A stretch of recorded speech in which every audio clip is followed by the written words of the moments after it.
So when fishing at range, there's so many variables to take into consideration when choosing your rigs. Bait size plays a massive part into fishing long. If you're using a 20mm boilie, the amount of drag that will create will drastically reduce your distance that you are fishing. Hook link choice is also extremely important. Personally, I wouldn't use anything too supple because you can't guarantee presentation and it kicking away from the lead once it enters the water.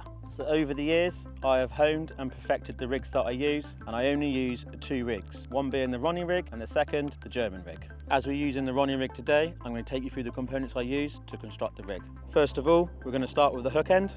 I like to use a size 4 or a size 2 trapper. The hook is then attached to a spinner swivel using large shrink tubing, roughly of about 1 inch. And I like to use the shrink tubing over a kicker or moulder kicker, is that I like to create a very aggressive curve, almost like a claw when it sits on the bottom.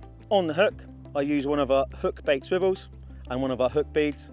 I really like these hook beads because I fish distances up to 2 to 210 yards with 5-ounce leads, and they do not shift, they stay in place, which is really important for presentation when fishing at range. The hook link material I choose to use is generally between 8 to 12 inches of 35-pound jelly wire soft. I find that this is the perfect stiffness and suppleness to kick away as the lead sinks to the bottom, but also it's supple enough to sit over any debris on the floor instead of sticking upright, which can happen if you use anything that's too stiff.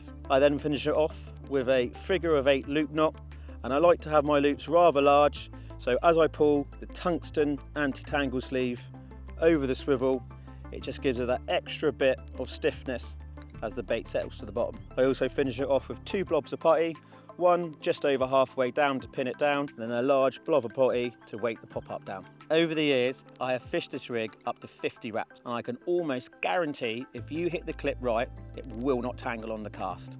I have the utmost confidence in this rig, and that's why I choose the Ronnie rig.